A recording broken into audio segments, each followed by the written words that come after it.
如果太遲過8:45翻嚟學校嘅話，會係點樣㗎？會緊張啦，仲有咧？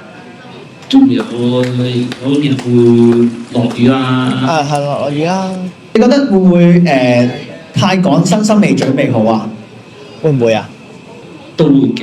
咁今日咧，我就揀咗一位同學仔咧，我留意咗佢咧8:30啱啱好翻到嚟喎。咁今日咧呢位同學仔咧就係阿陳志豪。首先啦，我問一問先，喂，陳志豪，你今日幾點翻嚟學校㗎8:30。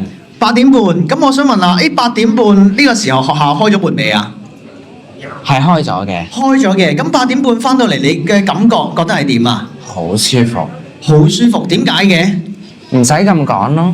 唔使咁趕。咁例如有時間可以做啲乜嘢啊？休息。可以休息啦，去廁所啦，係咪啊？同埋有多咗時間俾你準備去當值，係咪啊？係。如果調翻轉啦，遲過8:45翻到嚟，你會覺得有咩感覺啊？好辛苦。禮拜2、4要翻嚟呢度跳早操，又要有時間準備，咁就會令自己趕咯。係啦，即係如果遲過8:45或者咧8:45先翻嚟嘅話咧，就會覺得好緊張、好趕，係咪啊？所有嘢都未，身心都未準備好，係咪啊？好啦，偉林啊，不如分享下你今日幾點翻到嚟學校啊8:31。啊，非常之好啊！咁好啦，8:31咧，係唔係守時啊？各位同學，係啦，咁幾好喎！我想問咧，你之前咧可能咧喺翻學嘅時候啦，冇咁守時啦。我想問咧，你做咗啲乜嘢用咗啲咩方法去幫自己咧守時咁樣翻到嚟學校咧？早啲出門口。係，你住邊一度㗎？我想問一問。村屋。咁真係好遠喎！咁早啲出門口真係幫到手嘅。咁仲有啲咩方法啊？iPad。係，以前可能會玩 iPad 嘅喎。咁而家咧，你仲有冇玩 iPad 啊？食早餐都冇啦。係啊，食早餐嘅時候冇啦。咁所以咧喺準時上面啦，咁咧佢就冇延誤到佢出門口嘅時間，所以就可以準時翻到嚟學校啦，係咪啊？正啦 ，Will 同我哋分享一下喎。好啦 ，Will，平時係你自己較鬧鐘起身啦，定係屋企人叫你起身㗎？屋企人。係婆婆叫你起身嘅。咁婆婆每一日平時幾點叫你起身㗎7點左右。好啦，咁跟住就婆婆就同你一齊等你同你一齊翻學啦，係咪？咁你平時會幾點出門口度啊7:41。但係咁，你覺得如果婆婆唔叫你起身嘅話，你會點樣啊？校鬧鐘。咁你就可以自己校鬧鐘啦。咁即係你都係學習緊自己可以嘗試下準時翻學。點樣可以準時啊？娃娃，你覺得？擺個電話鬧鐘係嚟個耳仔度。咁樣真係可以聽到鬧鐘起到身啦，係咪準時？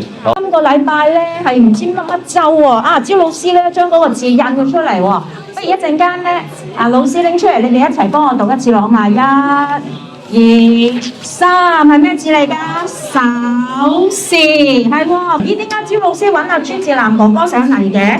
原來朱志南哥哥咧開學嗰陣時啊，第一單元咧喺守時嗰度咧做得麻麻地嘅喎，仲有好多進步空間喎。但係依家咧佢做得非常之好喎。好，咁我依家咧就請咗朱志南哥哥上嚟同我哋分享下。朱志南哥哥啊，請問點解你每日都咁準時翻學嘅？因為你每日都有做一樣嘢喎，係做乜嘢啊？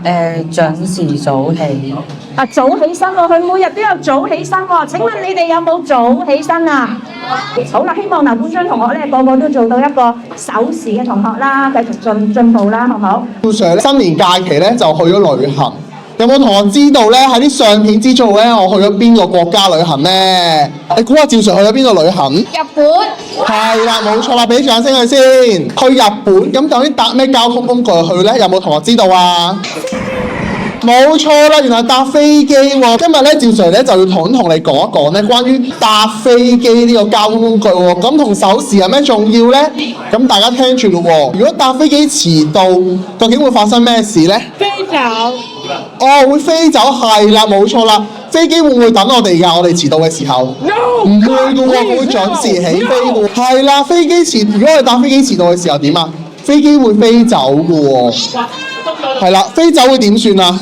買一張新機票。冇錯啦，我哋要用金錢去換取一張新機票先可以再搭過啦。所以咧，記住啦。